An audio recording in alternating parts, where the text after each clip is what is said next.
Cześć, tu Valencianistas z AppGallery, z Państwa 106 i Sojuszu Art of Death. A więc stało się.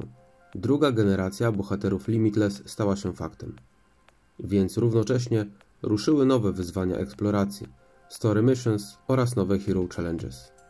Zanim jednak o nowościach, chciałbym przypomnieć, że wszyscy gracze, którzy ściągnęli State of Survival z Huawei AppGallery, mogą skorzystać z kampanii, którą obecnie wypuściła AppGallery, a w której za zakupy pakietów w grze możesz zdobyć kryształy. Z kolei kryształy służą do wymiany na kupony o wartości pełnych pakietów w State of Survival. Jeśli chcesz zagrać w State of Survival, to zachęcam do ściągnięcia gry ze sklepu AppGallery. Link znajduje się w opisie filmu i w komentarzu. Wróćmy do głównego tematu tego filmu. Bardzo dużo mówiło się wśród graczy o nadchodzącej 14. generacji bohaterów, czyli Limitless drugiej generacji. Zamiast dodawać kolejnych bohaterów i patrzeć, jak wcześniejsze generacje odchodzą w zapomnienie, deweloperzy postawili na rework bohaterów. I to według mnie bardzo dobry krok. Tak jak to było w przypadku Medi, Nicoli oraz Lucky, tak teraz również, aby podnieść umiejętności bohaterów, potrzebujemy bezgraniczne kapsułki, które tak samo jak bezgraniczne chipy możemy zdobywać w misjach fabularnych i wyzwaniach bohaterów na szlaku odkrywcy. Oraz bezgraniczne mikstury, które zdobędziemy tylko w wyzwaniach bohaterów. Potrzebne są obydwie rzeczy i niestety mikstur, które zdobywamy tylko w jednym miejscu, potrzebujemy więcej. Podniesienie umiejętności ma wpływ nie tylko na skills danego bohatera, ale również na statystyki ataku i obrony dla oddziałów. Trzecią i ostatnią rzeczą, którą będziemy ulepszać, są przedmioty w profilu bohatera. Przedmioty te dodają statystyki bohaterów oraz battle power, ale to nie wszystko. Przedmioty różnią się rangą, dokładnie w ten sam sposób, jak rozróżnialiśmy rangi sprzętu bohaterów. Niebieskie, fioletowe oraz złote. W miarę wykonywania misji fabularnych odblokujesz odznaki bohaterów oraz zyskasz szansę na zdobycie przedmiotów, które zwiększą moc Twoich postaci. Podstawowa różnica w misjach fabularnych względem wcześniejszych generacji to fakt, że są dość trudne, ale może wynikać to z tego, że druga generacja Limitless nie za bardzo nadaje się na misje fabularne. To bardzo słabo dobrani bohaterowie, przynajmniej na razie. Wszystkim graczom ze starych państw bardzo przydadzą się zapasy chleba, którego nie używali od bardzo dawna, by w jak najkrótszym czasie przejść do końca misji fabularnych.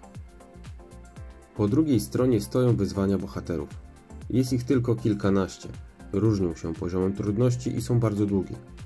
W najłatwiejszym poziomie misja składa się z 15 części, przy czym dysponujemy tylko podstawowym życiem bohaterów, które otrzymujemy na początku.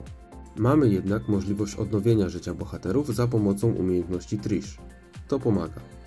Wyzwania bohaterów mają swoją własną tablicę liderów, za które są bardzo ciekawe nagrody, które na pewno mocno przyspieszą ulepszanie naszych bohaterów oraz ramkę na awatar. Aby przejść do wyższego poziomu trudności, musimy ukończyć łatwiejszy poziom. Nie ma możliwości zaatakowania najwyższego poziomu, by od razu wygrać w klasyfikacji liderów. Codziennie dostajemy 3 szanse. Z ważniejszych informacji, które należy wiedzieć o reworku Wolfe, Trish i Jeba, to wygląda on bardzo podobnie do tego, jak wygląda podnoszenie umiejętności, poziomu i zbroi przy behemotach. Tylko tym razem zamiast zbroi mamy dodatkowe bronie dla naszych bohaterów. Cała reszta jest prawie identyczna, przy czym oczywiście potrzebujemy nowej waluty specjalnej. Wypracowanie pewnego schematu gry czy dobór bohaterów wspomagających było u mnie poprzedzone wieloma próbami, także pierwszego dnia spędziłem sporo czasu w poszukiwaniu najlepszych bohaterów do supportu. Jeszcze tylko chwilka o wzmocnieniach, które wybieram. Jako że gram jako gracz low spender, czyli bliżej mi do free to play niż do spendera, wybrałem Trish jako bohatera, z którego chcę zrobić bohatera Limitless, ponieważ jest w kasynie Reya.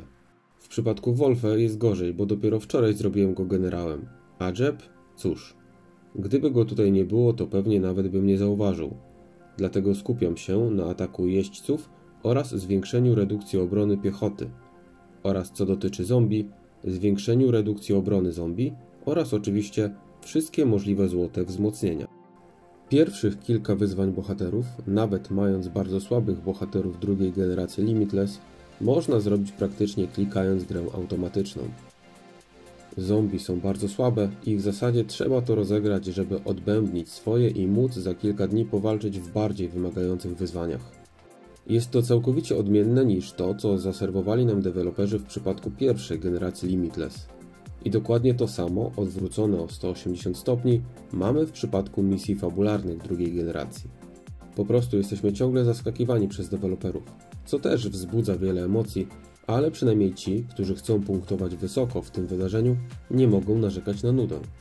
Pierwszych kilka poziomów w wyzwaniach bohaterów ma raczej za zadanie zapoznania się z nowymi bohaterami, bo ci, którzy przyzwyczaili się już do Medi, Nicoli i Lucky, na pewno zauważą brak ich umiejętności, do których przyzwyczajali się przez 3 miesiące i po prostu ich teraz brakuje.